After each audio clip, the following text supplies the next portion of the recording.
Hello, everyone. My name is Kaylee Ober. I'm the Senior Advocate and Program Manager of the Climate Displacement Program at Refugees International. Thank you all for coming and happy Earth Day.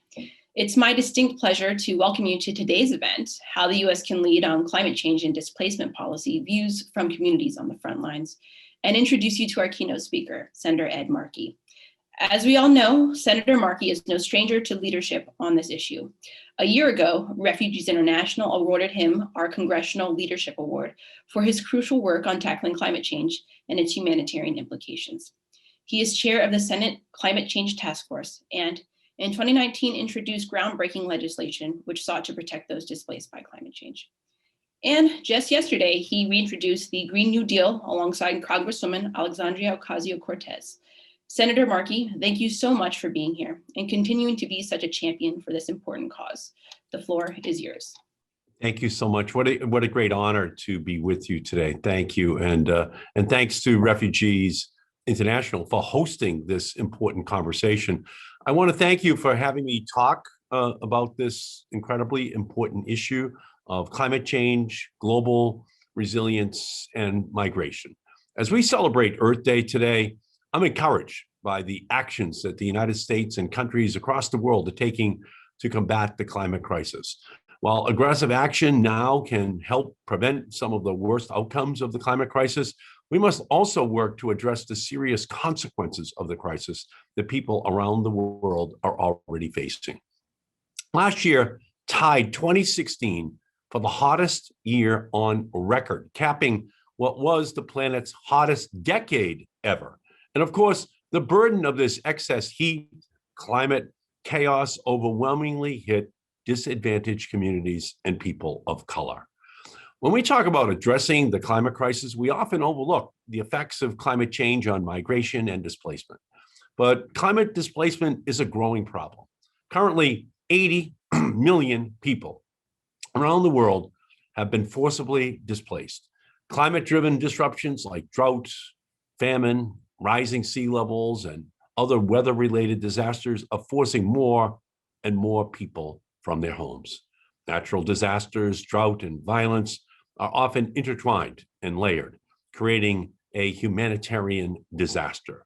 While the effects of climate change can aggravate societal tensions that lead to persecution, many climate-displaced persons do not meet the legal definition of a refugee and often lack any formal protection under United States or international law.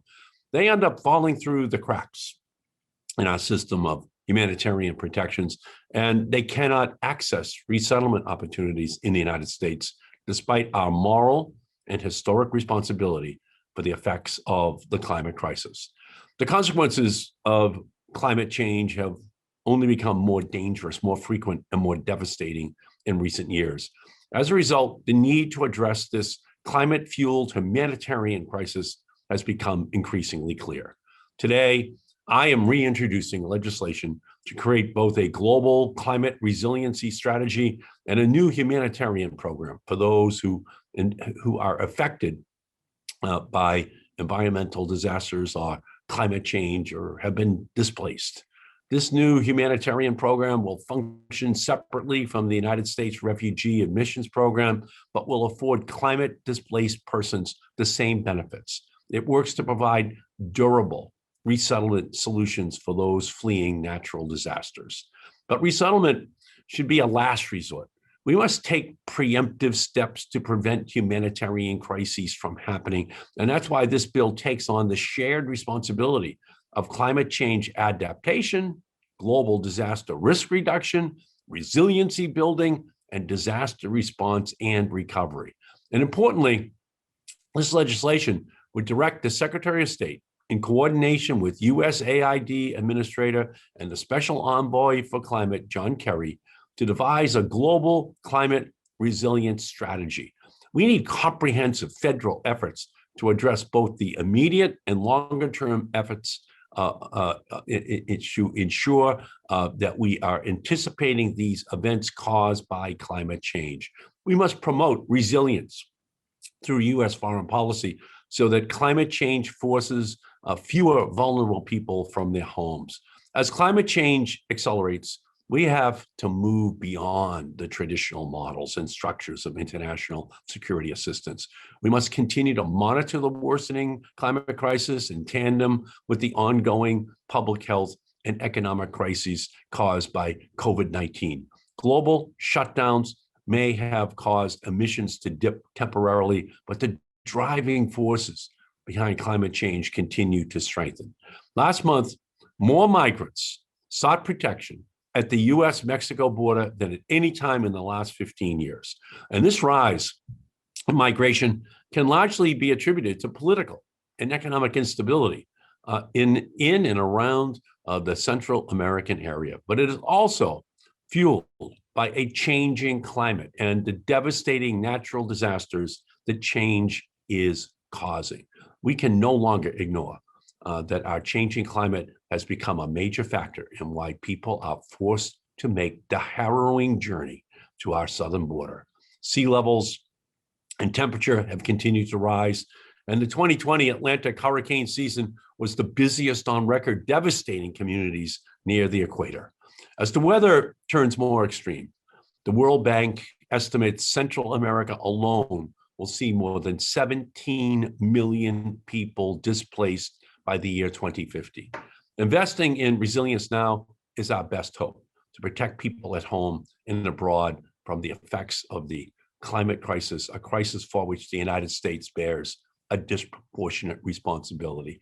So much of the CO2 in the atmosphere is red, white, and blue.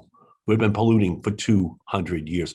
40% of the excess CO2 comes from the United States. So we have a moral responsibility and a political responsibility to address this issue of climate refugees. And we cannot shirk our responsibility to discharge all of the incredible opportunities that we have in our own country.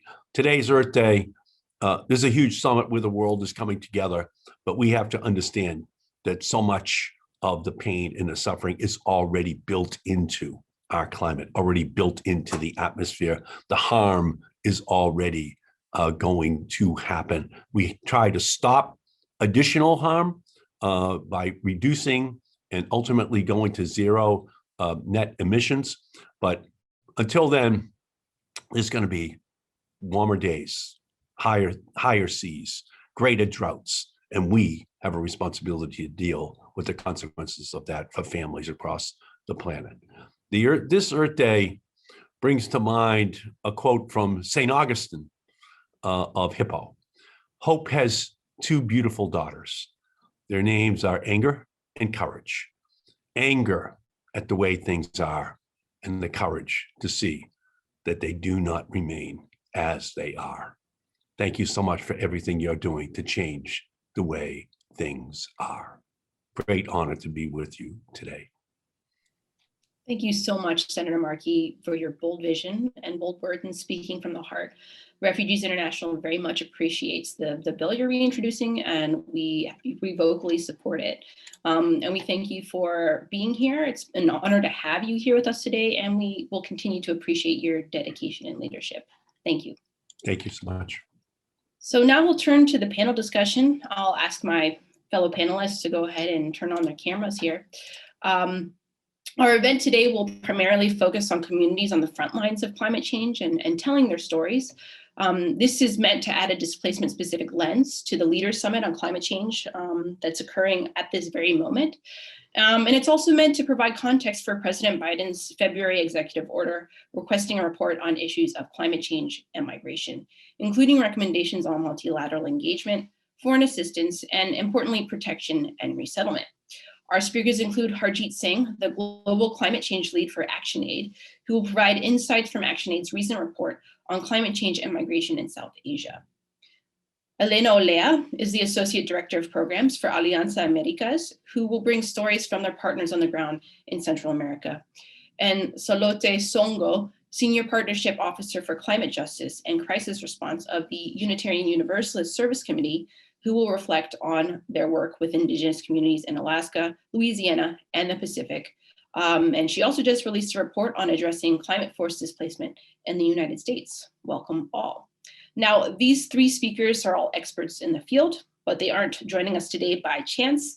All three are a part of the Climate Migration and Displacement Platform, or CMDP, a global platform that brings together more than 30 civil society organizations and activists engaged in climate migration and displacement issues to improve understanding and align advocacy across policy spaces.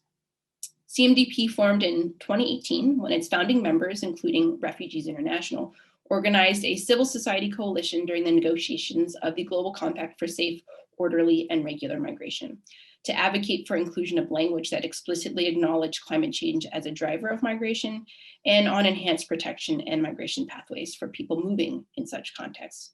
Since that time, CMDP has continued to organize as a platform for information sharing, capacity building, and policy advocacy and strategy. If you'd like to know more about CMDP's work, you can visit our newly launched website, www.cmdplatform.org. So I'll turn the floor over shortly to our speakers, but just a quick note of housekeeping. If you have questions, please submit them in the text box below, and we'll answer them after our conversation. So I'll turn first to Harjeet. Harjeet, as I said earlier, ActionAid recently came out with a report on climate change and migration in South Asia. Can you tell us a little bit about the findings of the report and share stories from people on the front lines in South Asia? Sure. Thank you, Kaylee, for inviting me to this very important conversation. Thanks to Refugees International for your leadership in this area. And I must also thank Senator Markey for his very inspiring words and encouraging actions, not only in the US, but around the world. Very, very appreciative of his leadership. And this is the kind of leadership that's needed from the US administration and all developed countries. The kind of crisis we face, we need everybody to come together. He also talked about pain and suffering that's already built in, and many regions of the world are already suffering. And I'm based in India and South Asia. So as Kelly, you mentioned, we did a couple of researches in this region. So I'm gonna broadly talk about it. What our reports find that it's already driving millions of climate migrants out of their homes. It's happening due to the political failure to limit global warming to 1.5 degree. As we know that we are already living in a 1.2 degree warmer world, and these scenarios are actually creating havoc for communities who do not have any coping mechanisms to stay where they have been staying for centuries. So the new report that was brought out by ActionAid and Climate Action Network South Asia, with support from Bread for the World Germany, we find that 63 million people will be displaced by 2050 if we continue the same emission trajectory. And this is only from the slow onset events, which includes water stress, crop yield reductions, ecosystems loss, and drought. It does not take into account floods and cyclones, which this region is highly vulnerable to. And very recently, we saw forest fires in India and Nepal, and these are due to prolonged dry spells. In intensification of weather-related events, increase in temperature, unusual changes in precipitation levels, affecting people's livelihoods at very large scale. We have seen crops dying, or could not be planted due to drought. Floods washing away assets and entire households. Landslides have been burying entire villages in mud, and people are internally displaced. And this is the kind of scenario that people are living in. And the reality is, when we talk about women and girls, they are differentially impacted. Women who are housed in shelter camps and after a landslide or a flood, they face several physical security risks and many other kinds of physical and sexual exploitation. We have also heard stories of how when men migrate, which is usually the scenario in South Asia and many parts of the world, there's so much of increased burden of work for women who not only manage household chores, but also take care of elderly, children, and sick people. And we have stories of how we have seen increased feminization of agriculture in Nepal and India. Youth in particular, they feel so trapped. They feel that they have no options. They have not been given alternative livelihoods. We have seen Afghanistan where they are forced to cross borders and there is no guarantee of stable income at the destination. So they are living in very uncertain situations. So those kind of stories, and it's very clear that the world has to come together to avert that situation in the first place. And Senator Markey was saying exactly that. How do we really promote resilience to avert the crisis, to minimize the impact? But then there are going to be situations where we have to address those impacts. So which clearly means that we have to talk about protecting people both legally and providing them support. So how do we offer social protection to such climate migrants? It came out very clearly in our studies. We also need finance because on one hand, we also want developing countries to put the right kind of policies in, but then they also need to be resourced. And that's where the role of international community comes. So another thing that we also found that right now, the issue of migration is not very visible. When we talk about migration, we don't refer to climate change enough. And when we talk about climate change issues, migration is still not top of the agenda. So, the meetings like these and discussions are really helpful to tell policymakers that a lot yet needs to happen as people continue to suffer. Thank you, Harjeet. As you acknowledged at the top of your remarks, climate change is affecting all parts of the world. And so, stories may differ a bit. And I'd like to turn now to Elena Olea to tell us a little bit about the work that her partners are doing on the ground in Central America and the stories from that region.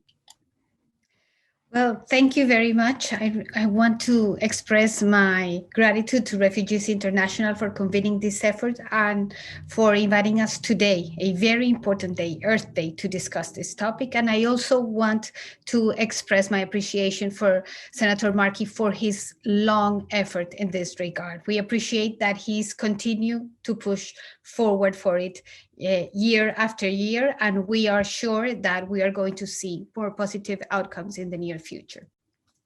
I appreciate your comment, Kaylee, because I think it's important also to say that climate change is also affecting the US.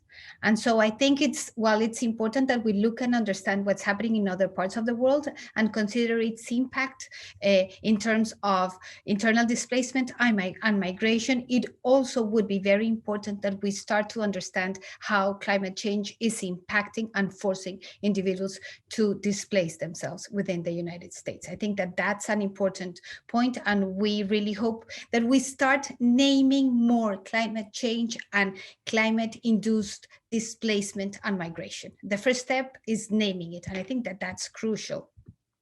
So, and that is probably the biggest challenge that we also face in Central America, that communities are impacted by climate change, but it's not only climate change. It's climate change in the context of hunger and malnutrition. It's climate change in the context of very high levels of poverty. It's crop loss, it's unemployment, it's violence, and it's also the push for family reunification. And that's why when you speak to Central Americans, they are not able to specifically identify why climate change forced them to arrive to the US border trying to seek protection, but definitely it had an impact. And I think that that's a very important element to underscore. I really appreciate the mention of Senator Markey of hurricanes Eta and Iota, because I think that just as the rest of the world, the Central American region is being impacted by this particular climate phenomenon. And so the challenges are twofold. First, what can be done in terms of mitigation, in terms of addressing the rising level seas, in terms of preparing communities for hurricanes. And I think that at least some lessons have been learned. And when we compare hurricanes Mitch to hurricanes Eta and Iota, there was more preparation, there was less loss of life. And I think that that's an important element. However, we still need to address both the need for humanitarian solutions and long-term solutions. There is a need for practical aid at that point so that individuals are able to survive, but then we also have to think how they can rebuild. we have to start discussing relocation for many communities living in coastal areas in Central America. And I think that that's also part of the discussion that we are missing. I think that it's important to underscore that in the case of Central America, US foreign aid is central. So for instance, for Hurricane Mitch, the US pledged over 1 billion in humanitarian assistance and issued a TPS designation. After Hurricane Eta and Iota, the US only mobilized 60 million for the region, and there was no TPS designation. I also think it's important to underscore, as I said, that because it's also not being named, and also because of the impact of the pandemic and the economic impact affected everywhere, but that also impacted on a very weak, unstable economic region where most unemployment is not formal employment, but informal employment. There are very little resources and budget allocated for this purpose. And so we also have to consider the impact of drought. The dry corridor in the region is every day pushing more families who live out of agriculture to seek other forms of living, and of course, rainy seasons, because we have that very strong contrast between very strong dry seasons, dry areas, and then rainy seasons that provoke landslides and other phenomena. So I think that the situation is very complicated, and that's why migration is an adaptation strategy that Central Americans are being pushed to seek, because it's the only way for a safe and dignified life for them. Thank you. Thank you, Elena, for underscoring some of the challenges in Central America and even writ large about disentangling climate change's push factor when it comes to migration. I also like that you called for planned relocation, that, as Senator Markey said in his speech, we've baked in a certain amount of carbon emissions into our atmosphere. And so we are already on a trajectory that's quite disruptive. Salote actually works with communities on the ground in the Pacific, Louisiana, and Alaska, specifically on planned relocation measures. And I'm hoping she can give us some insights into their work there today. Thank you, Kaylee, and thank you to Refugees International for hosting this panel and for just your leadership amongst civil society and NGOs on this issue. I'm calling in today from the land of the Pawtucket Indians in Massachusetts, and I really appreciate being on the panel with our state senator and share our appreciation to the Honorable Senator Markey for his leadership on this critical issue. UUSC is an international human rights organization that works directly with frontline communities confronting various forms of oppression in many parts of the world. And the climate crisis is indeed an existential risk for many of our partners in the communities they serve, some of whom are living in situations that are already existential in nature. So in addition to our partners in the Pacific and here in the US, we have partners in Burma who have identified that Rohingya refugees that have fled genocide in Burma face a constant threat of extreme heat and riverine flooding in Bangladesh. And as Helena implied, in Central America, our partners acknowledge that the climate crisis exacerbates the deep-rooted corruption and state-sanctioned land grabs that are dispossessing arable lands from indigenous and smallholder farmers and are limiting their access to land rights, while also making migrants' journeys to the US borders even more hostile. In the islands of the Bahamas, where we also have partners, and in the Pacific, our partners are really witnessing how the climate crisis is wreaking havoc on these island nations, whose environments and ecological systems are sensitive to any climate variability. These islands are particularly susceptible to extreme weather events that are getting stronger and are occurring more frequently as our oceans continue to warm up. 2 days ago, in a webinar that UUSC hosted, we heard from our partners in the Bahamas and from Honduras about how hurricanes are not at all new to them, but that the hurricanes they're experiencing today are getting way too strong for their capacities to handle. And while it affects everyone, women and children and the LGBTQI population are affected the most, both by the disaster and by the inequitable responses following the disaster. In the Pacific, climate force displacement is already happening internally. This is widely known. Inland relocation from coastal areas that have been gradually inundated with rising seas is happening across the 20 island nations, but sea level rise isn't the only issue. Some islands are also facing prolonged droughts, flooding, and stronger and frequent cyclones that are affecting their food and water supplies, their national and local economies, and their ways of life. And COVID-19 is only making situations worse. These are island nations that collectively emit less than 1% of global greenhouse gas emissions. There have been bilateral and regional discussions between island states in the Pacific about how to address these issues, which are a significant national security concern for the region, but are also aspects that affect their cultural survival. There are some atoll islands who cannot move internally, so regional migration is the preferable and maybe the only viable option for people who do want to move. But these issues are not only happening abroad, as Helena mentioned, they're also happening to communities of color and indigenous peoples beyond. They're not only happening to communities of color, indigenous communities beyond our borders, they're also happening right here in the United States, where the climate crisis is disproportionately affecting our communities of color and tribal nations. In the bayous of Louisiana, where our partners are located, sea level rise is encroaching on their ancestral lands. And this is exacerbated by oil channels that were dug to transport oil from the Gulf. Only now they're channeling rising seas right into communities.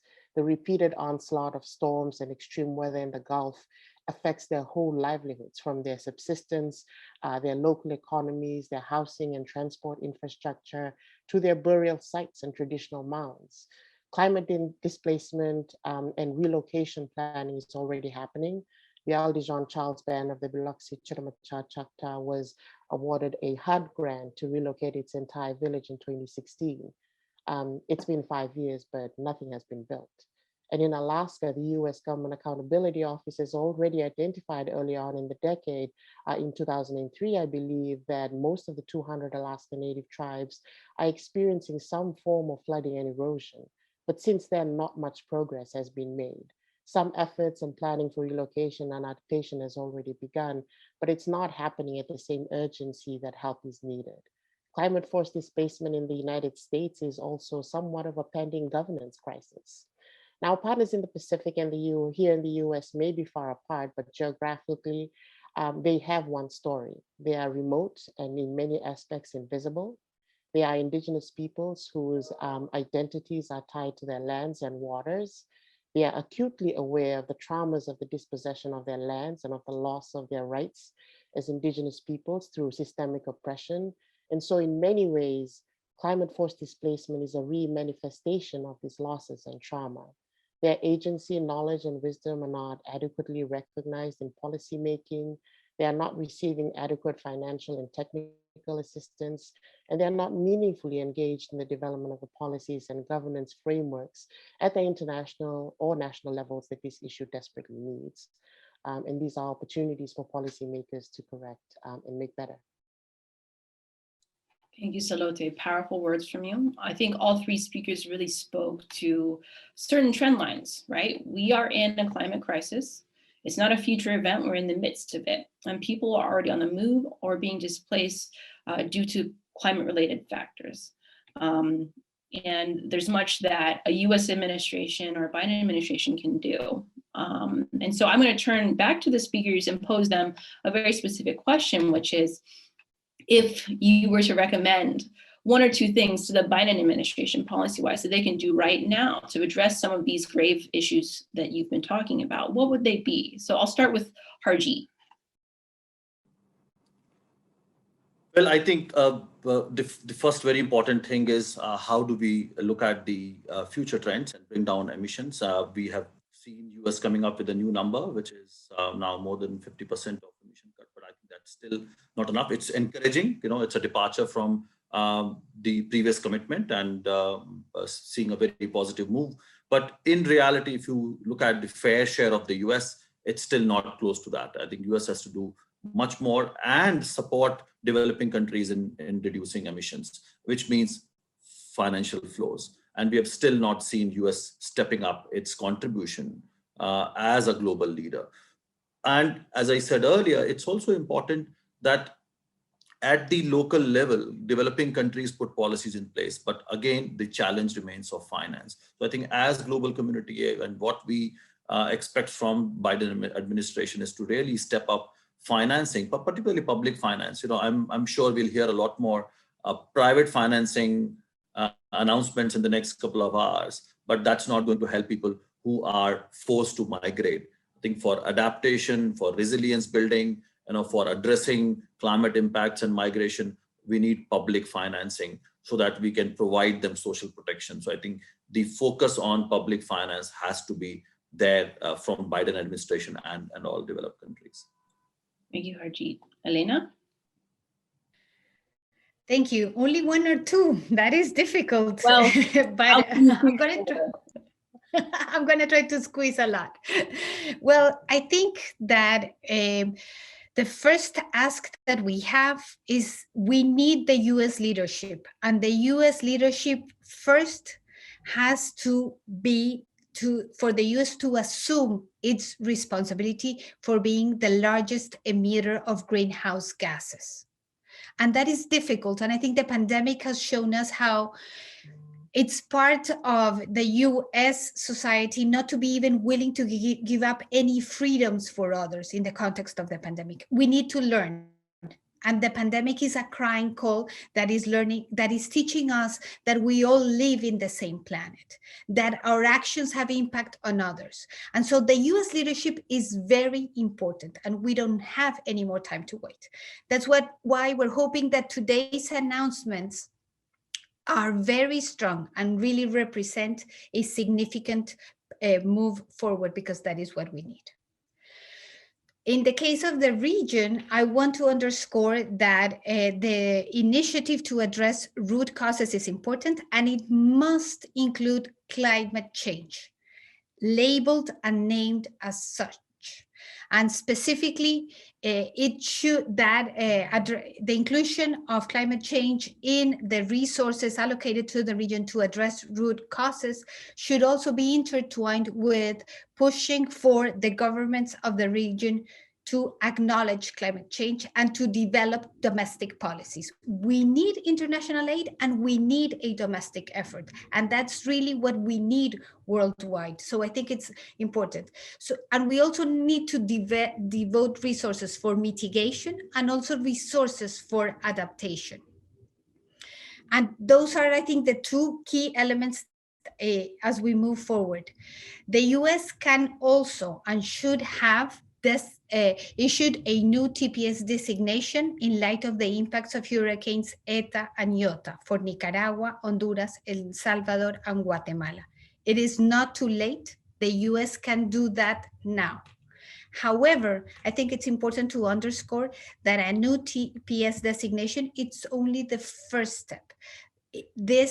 We cannot create a temporary status which does not include a path for permanent residency for those individuals that have remained in the US for a number of years. And that is precisely the situation of the Central Americans who were in the US, who were impacted by Hurricane Mitch and have been with a TPS designation for over 20 years. We have to create a path for permanent residence. And I think that is indeed very important. Also, I think that the US in its leadership role cannot and should not be promoting immigration control through the militarization of borders, as it has done again under the Biden administration, and it has done previously in the case of Mexico and Central America. Promoting the militarization of borders will only result in human rights violations and the increase of migrant smuggling and trafficking in persons. However, under those difficult, risky, and horrible circumstances, individuals are going to continue fleeing if they do not find solutions in their countries. And so that's the US leadership we need and that we hope to see very soon. Thank you. Thank you, Elena. I think you managed to squeeze in some very concise and powerful policy recommendations in a short period of time. Thank you for that. And I'll turn now to Salote. Thank you, Kaylee. UUSC's one policy ask is to center equity, justice, and human rights, both to improve our current policy responses and to create new ones. And fundamental to this is the need to engage communities on the front lines of this crisis. We can't solve or address the crisis of displacement, as one of our partners puts it, without centering equity and justice and human rights, and failing to do so will undermine our efforts and continue to perpetuate the root causes of this crisis. Equity and justice also means taking a hard look at ourselves. As Helena mentioned, as Honorable Senator Markey has mentioned, the US is the highest global greenhouse gas producer in the world. And so under the principles of common but differentiated responsibilities and respective capabilities, and under the polluter pays principles that are enshrined in the United Nations Framework Convention on Climate Change, which houses the Paris Agreement, which President Biden signed on his first day of office, the US must take responsibility for the harms we've caused. That is the burden that we must carry because we created it. This includes providing our fair share of financial costs. As Ajit has mentioned, Friends of the Earth came out this morning in response to President Biden's NDC, stating that this fair share sums up to around 800 billion in international climate finance over the next 9 years, to be distributed equally between adaptation, mitigation, and loss and damage. There should absolutely, definitively be a loss and damage fund. And the US is best poised to formally acknowledge and push for this, again, because of our obligation as the largest greenhouse gas producer. These funds must be new funds, not existing commitments, but the US must also make sure that these funds trickle down to communities whose lives are being turned upside down. And part of this is also formally recognizing, as Helena has mentioned, that migration is a form of adaptation. The people that the United States is harming through its emissions are moving to adapt to climate change and climate-induced factors. So migration policies need to better reflect this. And this is justice in practice. We must also increase humanitarian aid. The damages that are incurred by extreme weather events in the island nations make up about 40% or more of national GDPs of some countries. The climate crisis is not only devastating homes and destroying lives, it's also crippling their economies, perpetuating this vicious cycle of dependency on foreign aid and foreign debt, which are also significant drivers of migration. Equity also means that the US must tackle the issues of climate-forced displacement that are happening within our borders. Good climate governance must start at home, so we must cut our emissions drastically. We must move towards just transition. We must keep fossils in the ground. When it comes to climate-forced displacement, UUSC and our partners have released a policy brief with 4 key recommendations. They touch on fixing and improving the ways that we currently respond to climate change and natural disasters in this country, and that's primarily through the Federal Emergency Management Agency, or FEMA, which is totally inadequate. We're also calling for the development of an adaptation relocation governance framework, and we're asking the Biden administration to bring together an interagency working group and non-governmental actors that includes community representatives to do this. And we, of course, invite the Honorable Senator Markey to champion this. For FEMA, we're asking that funding for adaptation, relocation planning, hazard mitigation be increased, that funding programs that target tribal nations and communities of color are developed, and that FEMA is made equitable. And this latter point particularly ties to the fact that in this country, tribal citizens receive only $3 per citizen in disaster aid, while other US citizens receive $26 per citizen. That's $23 difference. That's a huge difference. Non-federally recognized tribes probably receive less than $3. In disaster aid, loans provided by FEMA are overwhelmingly denied for Black African-American households and communities because of our country's discriminatory housing policies. So there is a clear need for equity in our existing policy responses. We're also inviting President Biden to formally invite the UN Special Rapporteurs on the rights of internally displaced persons and indigenous peoples to visit the United States, because we need to keep ourselves accountable. In the interest of time, I'll share the links to our 2 policy recommendations in the chat, but centering equity and justice and human rights is absolutely fundamental to any policy response that the Biden administration is making on this issue domestically and internationally. And we're hopeful, given the president's words so far, that his administration is open to doing this. Equity and justice and human rights is the embodiment of anger and hope, as Senator Markey has put it. and called us up today. Thank you, Salote. Powerful words. And I think all three speakers really shined a light on the fact that the Biden administration can really make a drastic difference if they choose to take up that mantle of leadership. They have signaled they would like to do so, especially through this executive order relating to planning for climate change and migration. And that report that was requested in that EO is due in August. So really, it's a race for time to ensure that the Biden administration takes this issue seriously. And all three panelists have given very specific, concrete ideas and recommendations for them to incorporate in such a report. And so I will turn now to audience Q&A. And the first question that we've gotten from the audience is, I'm quite concerned that future overseas climate adaptation development priorities, including US-funded projects, might intentionally favor projects designed to prevent migration in situations where well-managed migration might actually be the best form of adaptation for communities. Do any of today's speakers share that concern, and what can we do? And I think I'll toss this to Elena because she was referencing a bit of these concerns earlier, and I think she's best placed to speak to them. So Elena?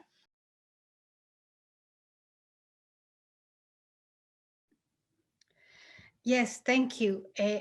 I share that concern, and I think that we have to think about both possibilities. We have to remember that there is the will of the people is equally important. So I think that in many cases, if resources were available for mitigation and adaptation strategies within the countries, a significant part of the population would rather stay in their country. And I want to underscore how painful migration is for some indigenous communities and Afro-descendant communities who have very strong ties with the land. So for them, migration is, outside of their region is not something they want to do. And I think that that's very important. But I do want to underscore that in some cases, migration may be the best adaptation strategy. So it's not one or the other approach. And I think that that's something that we have to keep in mind. The problem is that if there isn't enough resources, political will, and action in terms of adaptation and mitigation, the only possible strategy becomes migration. And that's why I think we need a twofold approach. Thank you. Thank you. And Harjeet? Yeah, I'll quickly add, agreeing to what Elena said. I think as ActionAid, we also emphasize on right to stay and right to move. So communities know best, and we should give them a chance to decide. And when we talk about migration as an adaptation strategy, it's important to recognize the difference between safe and unsafe migration, the assisted migration. Migration as a term doesn't really define what pain people go through, and that's why we talk about different terminologies like displacement or forced migration. So I think it's really important to recognize that. And as Alina very rightly said, when people move, it's very difficult. At destination where they land up, they're not living a very decent life. They end up living in low-lying areas with inadequate basic services. So it's very hard. And given a choice, they would not like to move. So I think communities should be given the opportunity and the freedom to decide what is best for them, and then we should support them. Thank you, Harjeet. So migration can be a form of adaptation, but it's really up to policymakers and policy decisions today to determine if such movement is safe and dignified or under dangerous conditions and under duress. It's very important to underscore that. And so I'm just going to move on to the next question, unless Salote, you have an additional remark you'd like to make.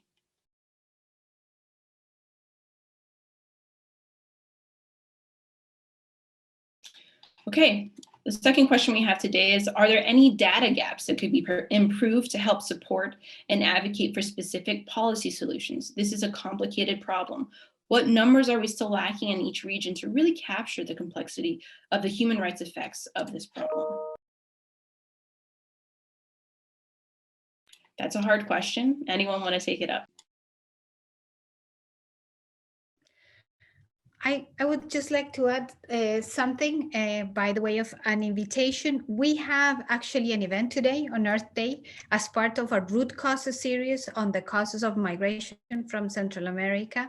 And today's discussion is precisely on climate change. And we have invited groups and individuals who are doing research in Central America on climate change. And I think that that's important, and that will be able to show what information there is available and what information gaps there is.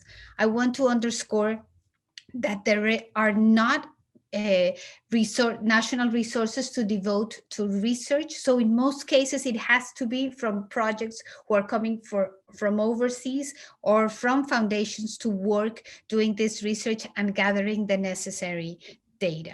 One huge important element is that we, of course, are unable to account for irregular migration. And that because, as we said before, individuals are unable to specify the impact of climate change in their decision to migrate, this is not properly underscored. But within the region, we are also struggling with governments to accept that internal displacement is taking place. And while we see some developments in Honduras, the situation has been much, much harder in Guatemala and in El Salvador, and that is, of course, another challenge. We need to discuss internal displacement openly, and we need a strong domestic framework to address it as well. Thank you. Thank you so much, Elena. Harjeet? Yeah, just to add, I think it's a very important point, and we know that data, information, knowledge really drives action, both in terms of implementation as well as policy decisions. So it is very important. And we have seen several climate models indicating the impact of a particular disaster, and mainly in the field of extreme weather events. The study that I refer to that we did as Action Aid and Climate Action for South Asia, we focused on slow onset events building on a previous report, but still there is a huge gap because we are, as a global community, we are facing new kinds of impacts. We are talking about desertification, sea level rise, glacial retreat, ocean acidification.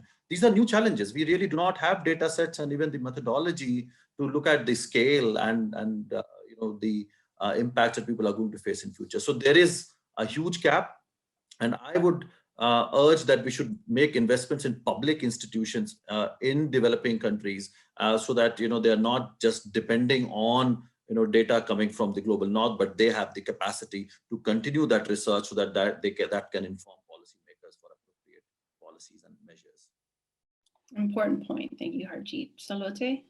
Yeah, that's a really important point, Harjeet. And just building off that, I mean, I think, when we talk about frontline communities, they're not only vulnerable to the impacts of the climate crisis and displacement, but they also hold solutions. So I think they have traditional ecological knowledge. They have data that no other researcher can do because they're not in these locations, that we need to be supporting them to improve their data and the collection of data. And I think like this whole research question, I think the CMDP is also working on how to, participate collaboratively with communities on the front lines to be able to make sure that data is ground truth, that data is actually informed, not just by one factor, but a number of factors that communities are best positioned to hold. So just that one important point that I did mention. Thank you so much to all three speakers for your insightful remarks. Just a reminder to everyone that the Q&A box is on the bottom of the screen, and if you have any questions, we have about 5 more minutes to respond to them. And if not, in the meantime, we can take the opportunity to ask a few more questions to the panelists ourselves as moderator. So I've already asked you what you think a Biden administration can do to address some of these issues. Are there lessons that other countries should take to heart that they could replicate or that they should amplify as part of your former recommendations? I mean, Elena kind of spoke to that a bit about we need domestic policy.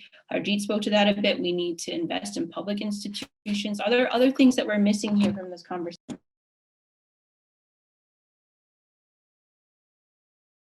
Okay, Harjeet. Yeah, so I think another thing that we need to mention that there has been a lot of global momentum. So we have platform for disaster displacement. Kelly, you talked about Global Compact.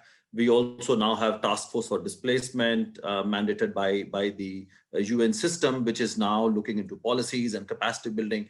But I think we are still not taking the issue head on in terms of how we are going to help people who are already displaced. And we are not tracking enough that whether they have gone back to their homes and what kind of support that they actually need, and how much are we offering social and legal protection to people who are forced to cross borders. So I think we are working as a global community. So we have just kind of gotten to understand some of the issues, but we have not scratched the surface entirely. We have not gotten to the depth of the issue, which is about social and legal protection. So I think that's an area which requires a huge amount of work. And as global community, there is so much one can learn from each other. So these global processes need to create that kind of a platform. And I think that's where this platform can be very useful. How do we really bring in those examples and create collaborative models for countries to work together? Because when we talk about migration, as the panel said, bulk of it is internal, but then they cross borders, then most of them remain in their own region. So how do we create regional frameworks to provide them social and legal protection? So there's that body of work, which is equally important. And so that's why I feel I saw you motioning. Yes, like definitely, whatever Harjit said. But in the Pacific, regionalism is sort of, the one place or the first place that countries will go to for assistance. They won't come to the United States. They won't come to the UK or any other global North country. So I think supporting regional infrastructure and helping countries decide for themselves what works best for them is the number one priority, I think, for the United States government to do in multilateralism. There are also bilateral agreements, like, for example, the Compact of Free Association that some island nations have with the United States. I think strengthening those bilateral agreements, increasing resources for social and legal protection, as Ajit has mentioned, because we know that climate crisis intersects with almost every part of our life. There are also very good examples in terms of policy from the Pacific. Fiji has developed a relocation guideline. They're in the process of making that more stronger. Vanuatu is the first country in the global south to actually develop a national policy on climate relocation. Your cat agrees with me, Kaylee. These are some great examples that are happening at the local level that we need to scale up in a way that's grounded in human rights and equity and justice, as I keep on mentioning. But there are some great examples from the global south that's really coming up. Yeah, Solati, you're so right. The Global South is actually leading in many respects in some of these policy solutions, really being innovative, especially at the regional or sub-regional level. And you've mentioned some great examples of that. So our very last question, and if we can keep it tight, and I'm going to pitch it to Elena, because I think she'd be best placed to speak to this, is working for an organization that works with the diaspora, is what role can or should diasporas play in mitigating the effects of climate change and addressing climate displacement and migration? Well, I think that the role is to raise our voices. The role is to educate ourselves and our communities about climate forced displacement and migration. I think that this is an ongoing effort that I also think we have, to raise worldwide. So I think that that's their important role and the voice that they are, that they have to raise. There was a question on the chat, about why individuals are migrating to regions in the US that are going to be impacted by climate change. So they could be impacted a second time. I think it's important to underscore that for most individuals, they arrive where they have networks, where they have families and communities. So we also need a conversation within the US and to continue educating the people. And diasporas are very much engaged in doing that job, and that's what we're trying to do in Alianza Americas. Great short response, Elena. I'm very impressed. So we're at time, but I just want to say thank you to all three panelists for joining us. I think the audience was super engaged, so thank you for joining us here. As all three panelists said, we need a global solution. We need the world to work together towards this solution, and the Biden administration could play a catalytic role in making that happen. So this is a call to action for the Biden administration, and it's a call to action for policymakers around the world, that this issue is something that is occurring And it's something that needs to be on their radar and at the forefront of policymaking. So thank you all for joining us today. We hope to see you again very soon. And we hope that we see a really transformative report from the Biden administration in August. Thanks all. Thank you, pleasure. And congratulations for your leadership and the platform really thriving. Thank you so much. Thank you, Kaylee. Thanks, everyone. Thank you. Thank you very much.